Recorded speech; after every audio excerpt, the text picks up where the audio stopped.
Hello YouTube! I don't know if you guys can see my makeup. I have a rainbow just underneath my eyes, and this is just to represent the autism spectrum. I know that we're, doing the whole infinity symbol. Tastes like soap. This video is actually going to be talking about my experience this month as an autistic person. So this acceptance month is my first one, as I already mentioned. It's actually gone really well. Of course, accepting myself has been a gradual thing. I feel pretty good. But I just feel like there are a lot of issues surrounding Autism Awareness Month. So I'm gonna just sort of separate awareness and acceptance. Chicken leg dog. He's had everything shaved off of him. Acceptance and awareness. So you guys have all seen this stuff with Autism Acceptance and Autism Awareness. Of course, we're starting off with Autism Awareness because this has been like a thing for longer, I suppose. It basically was, sort of like breast cancer awareness, where basically you guys need to know about this illness. It kills people, it's horrible, but basically that's how they were treating autism. And since being diagnosed, I've learned so much about the autistic community and what a lot of us think about this sort of, oh, you have autism. I might say it like that. Basically, the difference between you have autism and you're autistic.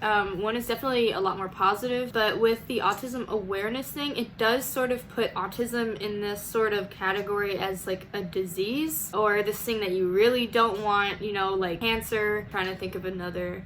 All the ribbons, basically. And don't get me wrong, autism is very debilitating for a lot of people. It's not necessarily like it's not going to kill you, really. It's not, like autism won't kill you. Some of the difficulties that come with it could probably kill you, I'm sure, but it's just more so it makes life really hard. I think the reason that us in the autistic community have come up with autism acceptance, because we would much rather be accepted than just pitied. Well, looking at you like, oh, there's something wrong with her, poor girl. It's something that we want to be accepted for. Like we're also people, we still have feelings, even if we don't display them as much, or if we display them more than the average person. I just think that the whole acceptance thing is just so much better. And I remember when I first found out about autism acceptance from she was my favorite Instagram person. She taught me what autism acceptance was. I had only heard of autism awareness. And so that moves us on to our next section of this video, which is actually going to be a little bit of personal experience this month. I've had a great month, and even though I know that it's good to express yourself fully, I just accept if I don't feel like I can express myself fully today,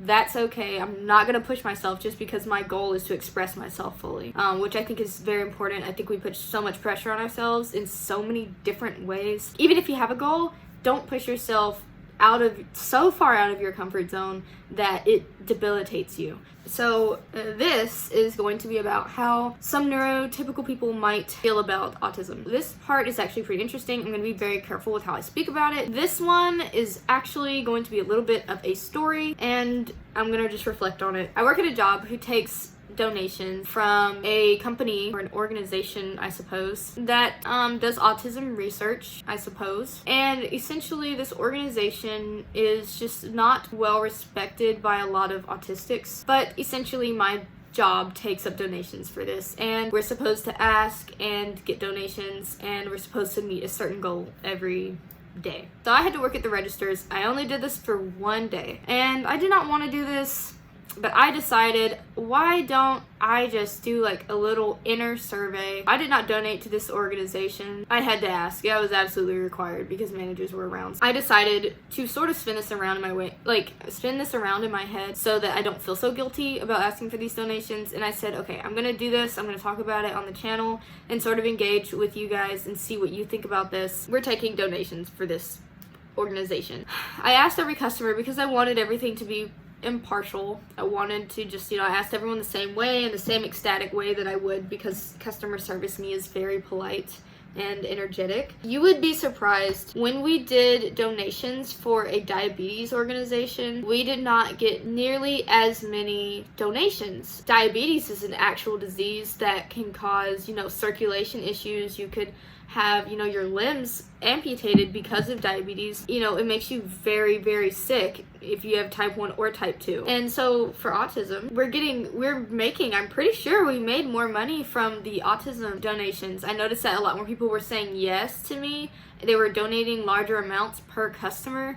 It was really crazy. I've worked at this place for almost 2 years now, so I've seen, you know, the diabetes drive twice, and I've seen, you know, the autism drive. It's kind of hard knowing, like, this time knowing that I was autistic, and I was like, hey, do you guys want to donate, you know, $1 or more to this organization? They say yes more often. I had, you know, a couple ladies, they both donated $5 each. Before then, it's like when I was doing the diabetes drive, it was like I had to literally, like, it was like, do you want to round up to the nearest dollar? Like, you know, can I get 4 cents out of you? And then autism, it's like, yeah, I'll give $10, I'll give $15, I'll give $20. It's crazy, especially, I mean, there's just so much that goes into it. I don't even know where to start. But essentially, people feel bad. And for some of us, like, because we understand that there are autism levels. Of course, I'm able to speak on this because I am able to, you know, verbalize and sort of, you know, see what's going on. You know, like, I'm privileged enough to even have a job and see what's happening with this, you know, in this small scale, because this is happening everywhere. Like, it's Autism Awareness Month. And I wish that there was more respect in it. I wish that instead of, you know, like,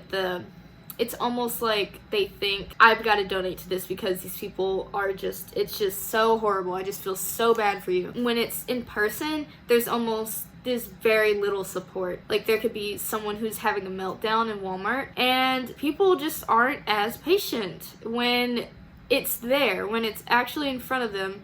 They're not as patient. They get annoyed. Why is the line being held up by this kid or this adult having a meltdown? You know, there's no support. There's no, what can we do to help him? What can we do to help her be more comfortable? But when it comes to, oh yeah, I'll donate to kids with autism, and it's like, it's almost like they feel like they have to, like, oh yeah, autism's bad, like, we'll go donate to that, you know? But otherwise, it's kind of like, you know, like, in person, it's a lot different. It's so much different. But I've seen this sort of thing happen, and usually if their family's around, it's okay. But it can be very scary for someone who's kind of walking by, especially like if you feel like, if you live in a state where it's kind of normal to just sort of, you know, walk by somebody and mind your own business. I know it's like really like that in bigger cities especially. So it was really interesting to see how many people were donating to this organization, and they don't know. Like, they just have no idea what this organization's doing. What specifically kind of bothers me about this organization isn't so much the puzzle piece. I don't have like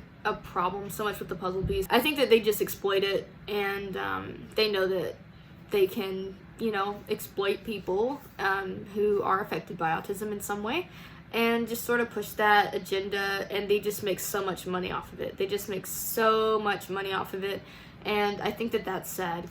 Just considering that they don't really support what they say they do, unless they say that they're just trying to destroy children with autism. Anyway, you can't really be mad at the people who are donating, because they just assume that if it's a foundation for someone and a regular massive chain across the United States is taking donations for this, it's kind of like, oh yeah, well, we'll do that, yeah. So they just assume that it's legit and that it has a good cause. Yeah, I think that that's my TED Talk for today. If you guys enjoyed this video, please do leave a like. I would love to hear what you guys have to say about all of this. I'm sure we know exactly which company that we're talking about. If you're watching this video, you probably already do, unless it just popped up and you've never ever heard of autism before. I hope that you guys have a wonderful day, and I will see you guys in the next video. Thank you guys so much for watching, and bye.